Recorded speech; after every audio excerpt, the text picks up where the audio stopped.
Hi, I'm Susanna Bowling, and this is live from the Hotel Edison.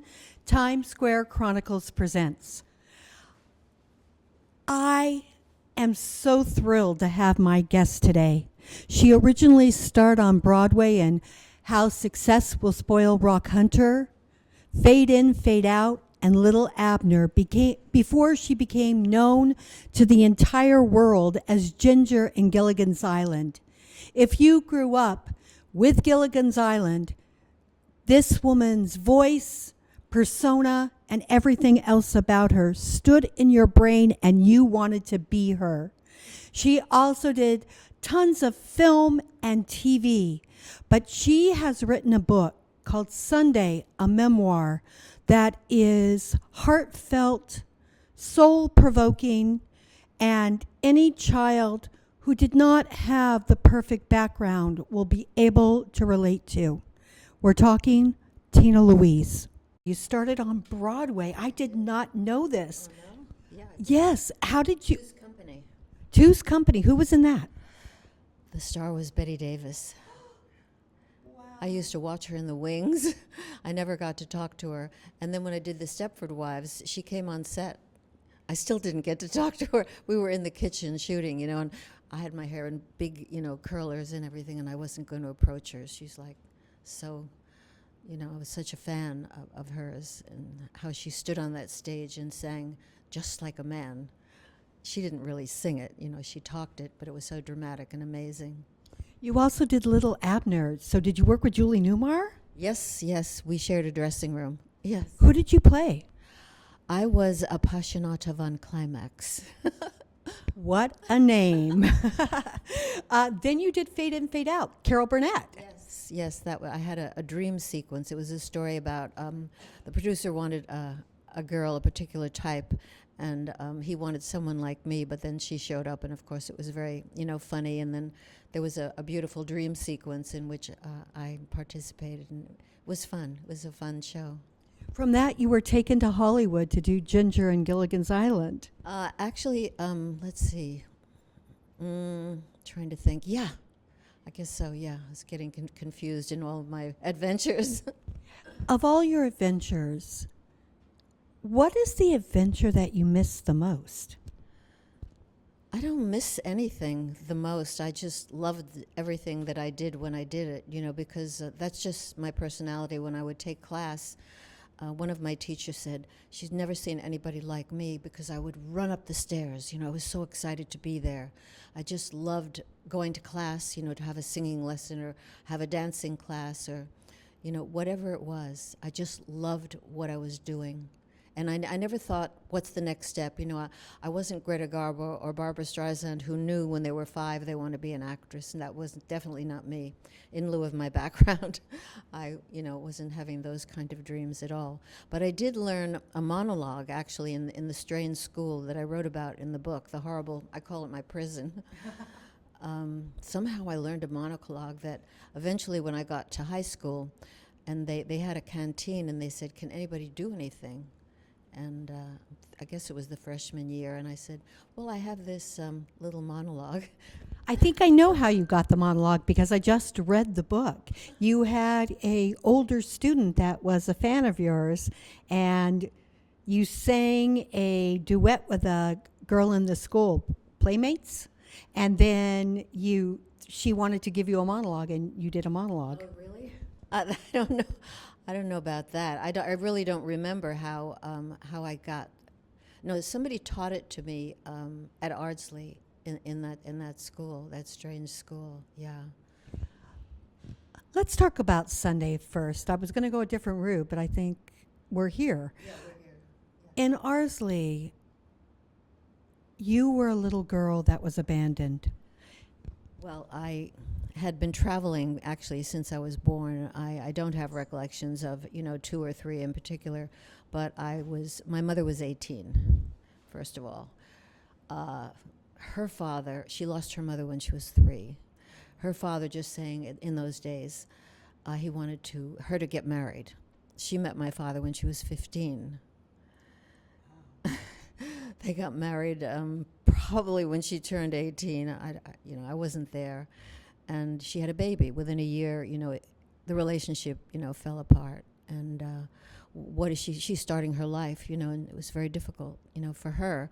So I was placed with an aunt, and then I was placed with another aunt. And then there was somebody else somewhere else, and then I was placed with a family who had a little boy. And then she was on her second husband, and I guess he didn't want a little girl.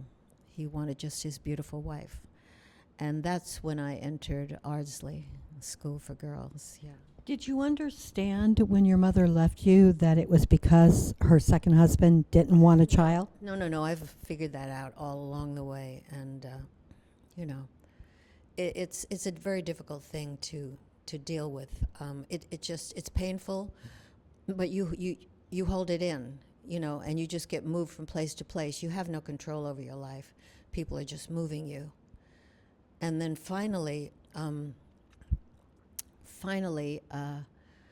I guess my father remarried, and then he had a place, and I guess he asked to take me. So he's the one who took me out of the school, the dreadful school. And I stayed with him for 3 years. And it was my first family, with one family member. And I thought I was going to be there forever. And I realized when I recorded the book that it became very emotional at the end. It was very painful for me to record the book. And I realized I really didn't want to leave. When I said, I hope I can stay here, I meant it. And I said it 3 times in the recording. And but I was moved. I was just picked up one day by my mother. At that point, she was on husband number 3. And it was a totally different life, totally different. It was like a tree grows in Brooklyn and then Eloise at the Plaza. I love that you can relate it to that. Tell us why you wrote the book, because it is brave, and I love the intro.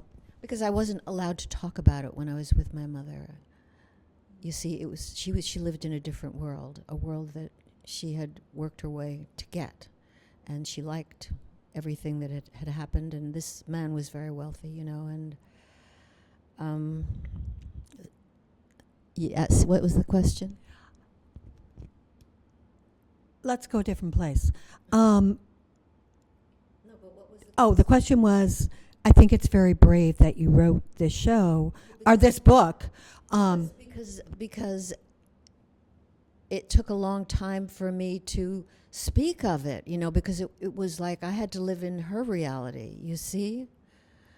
And I had no choice. And it wasn't really until I got to the actor's studio that I had so many secrets. And I couldn't do the work. I couldn't do the work unless I dealt with it. And so I did. And then I realized, that all these things, had happened to me. And I used to cover it up. When I would, even in theater, there was a columnist, Earl Wilson, and I would always try to think of a funny story to tell him, because I would never tell the truth. I would never tell the truth at that point. And so I needed to tell the truth so I could continue to tell the truth, just really about everything that I wanted to talk about. People don't realize that children, when they're traumatized at a very young age, never really get over it. Have you ever gotten over it? I would say there are certain things that I've found out in just recent years, certain things like, I think I wrote about when I stayed with the family that had the little boy, and I was taken to a little country house that they had, and something broke in the living room, a pitcher or something, and the father came into the room, and he raised his voice very loud at me, and I said I peed down my leg, Oh, yes. And so sometimes if a friend, could be, someone that I know well, if they change the tone of their voice and get angry about something or just raise it, just doesn't even have to be anger. It has to be just their expression. Sometimes it'll go through me. I'll get frightened from that, just that change. In speaking your truth, have you found that some of the shadows, some of the demons have disappeared, or do they become more prevalent? No. I think In general, I really look to the light. I live in the present, and I have a good life. Every part of my life is good, and I have a daughter. So I have 3 children now. I have my daughter, and Kingston and Clementine, 2 beautiful little 6-year-olds. And every time, when you have a child, it's a rebirth. When you have a grandchild, it's amazing. It's just so amazing. I'm so grateful. Wait, the 6-year-olds, are they yours or are they your Clementines? Well, they're mine. They're mine. They're caprices, but they came through her. Like the little girl one time. I don't know, something was going on. She wanted to be number. I said, well, your mommy's number 1. No, I'm number 1. I had said, because they are number 1 in my life. I said, but mommy came first. What would you like our audiences to know about Sunday? You wrote this book in 1997? Yes. Mm-hmm. And it's being released, right? Well, I had never recorded it. It had never been a Kindle book. And this publisher, the publishing rights ran out. And he called me and he told me about it. I didn't know. And so we decided to do it a different way. Do you know that on eBay your book is going for like $300? No, that's the original copy. But now I have a new cover on Amazon. The book is on Amazon. That's the only place, at the moment that it can be gotten. You've written more than one book. Yes, I wrote, I worked in the school system, and so I wrote When I Grow Up. That was really fun. And then I wrote What Does a Bee Do? Because at that point, you remember the bees were dying. Oh, yes. And they were blaming it on some virus. But the farmers and I knew that is not so. They had sprayed so much that the bees were in revolt. So one day I was in the elevator at one of my public schools that I tutored at, and I just said, there were a bunch of either preschool or kindergartner. I said, what does a bee do? And they all said, stings. And that was the idea, because honeybees don't sting. It's the wasp, that stings. And I figured I have to write a book about it for them. I love the fact that you said that the bees revolted. And the bees are revolting by disappearing. Exactly. And they make our honey and all of our wonderful fruits and vegetables. And, we need them. Now, you've also done something amazing. You've read to kids in school and brought out literacy and helped with literacy. Can you talk a little bit about that? Yeah, well, it's not that I read. They read, and then when they have trouble with a word, I try to break it down into, if there's a syllable in it, for instance, then I'll point it out. For instance, the word that. It has the word had in it, you see, so... And I point that out to them. And so when you see, because the TH could be a hard sign. And I point out the word hat. Actually, I have something that I haven't developed that much, but I'm going to do it. I'm going to make another book about that, about the words and, just ways to help. The combination of words. Yeah. The little words that are in the big words. Yeah. Oh, that's great. But don't tell anyone. I will. Tell me about how you did this and how the literacy in schools. How and it came about? Yes, and then what happened and how it's coming back. Well, the point was Mayor Giuliani was the mayor, and it was like on the front pages, the reading levels have dropped. Boom. And I went to a dinner for Ted Turner at the UN, I think it was. And then this young lady came over to say hello, and she said her husband wanted to meet me, but he was too shy. And we started talking, and she was like, talking, asking me a lot of questions, as people do. And I said, well, what do you do? And she said she was going to take this course, this reading course. At the time it was called, the Learning Leaders was called something else. And I said, I want to do that so much. And, I realized later why I wanted to do that so much.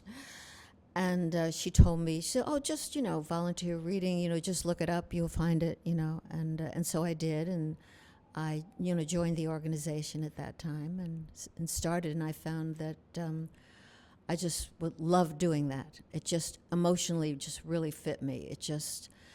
answered a prayer, for me to be able to do that, to help another child, because I said it to my grandchild one night when he was being very noisy and I was trying to read a book, on my cell phone to him. I said, Kingston, you know what? He said, what? I said, nobody ever read a book to me. And he said, Mommy, nobody ever read a book to Yaya. Quick, get a book. She came and she, got one of his books and read it to me. It was so sweet. It brought tears to my eyes. Yeah. That's charming. Mm-hmm. What would you like to take on that you haven't taken on yet? I'd like to make a movie of Sunday, a black and white movie, because it took place in such an interesting, strange time in our world. The beginning of World War II. Now, you also sang. Can we ever see you doing like a cabaret show or a one-woman show about your life? I don't know. I did do some singing at a place called La Cupidon in New York, and I'm trying to think. And then I got Little Abner, and then I got my first movie from the producer and the director saw me in Little Abner, and the producer really thought that they should meet me, that have me in, and the director said no, because it was a really Al Cap wrote these characters with the big bosoms and so forth and so on, and so they stuffed us, and he did, the director didn't want to meet me. He said, well, we're seeing a lot of people, we'll see her. So then my agent told me to go up there, and that's too long a story to tell you, but it was a whole procedure, and I got to meet him, and my agent told me what to say, and I'd never had an audition for a movie before. I never thought I would, and so I wore the dress, and I'll tell you just a little bit. Okay, the actor kept me waiting, and the producer kept calling down, Tina, it's getting late. You have to come up. And I said, fine. So the lucky thing was that because the actor wasn't there, I got to read with the producer, because I was reading with the father in the movie, and that really helped me. I hadn't met Lee Strasberg then, so.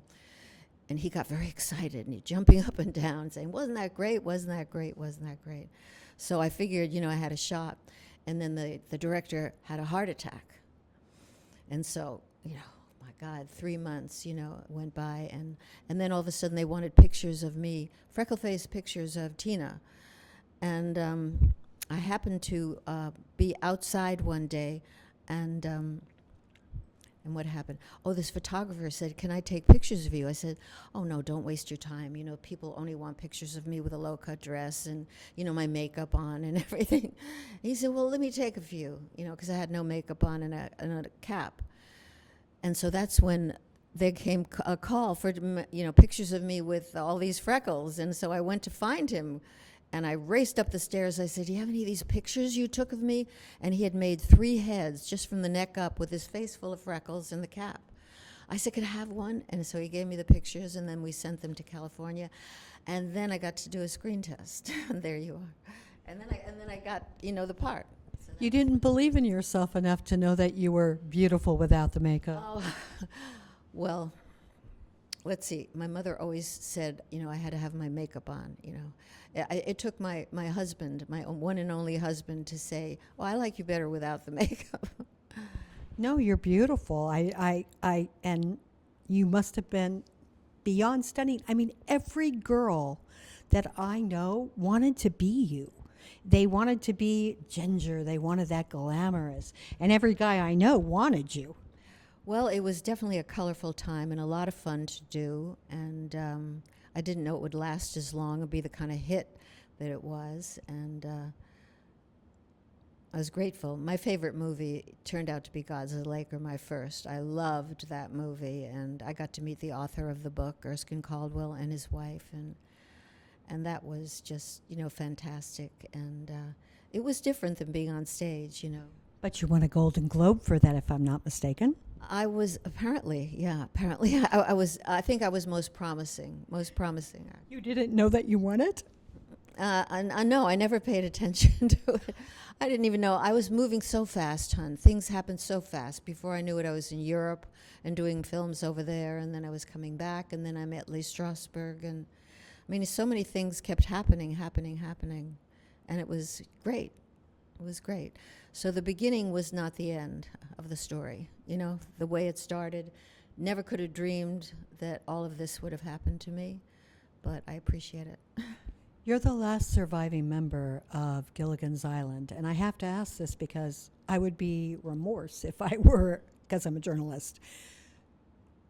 Did you ever think that you would survive the show, that you would be the last standing person? Well, I am healthy. I'm very healthy, conscious, and from what I understand, it's really important to have several plant meals a day. You know, if you really want to be healthy, and I'm into that, and I do my own cooking. I'm not an order-in person, and I do my exercise. And I got into walking a lot when I found out that I had an app on my phone that could tell me how much I walked. So now I minimum I walk a mile every day, and some days 2 miles. And then when I go to the school, usually it's 3 miles because it's further uptown, you know, and it's all good. Is there anything that I haven't asked you that you would like? I think I've told you more than I've told most people. But is there? You get to have the last word. I think the last word is just live one day at a time and live in the present. I love that. I would like to thank Ramel Gopez and the Hotel Edison for allowing us to be here. I would love to thank Magda Katz for always making us look good and sound good. It is not always the easiest task. This has been live from the Hotel Edison, and I'm Susanna Bowling. Thank you. Thank you. Thank you, Susan. Thank you so much. You're welcome. I talk hope to you it was like you were my painless. analyst. But I want this to be conversational. That's why I don't pre-plan. I mean, I know a couple of little things that I'm going to do, but other than that, nope. I want it to be organic. I'm more about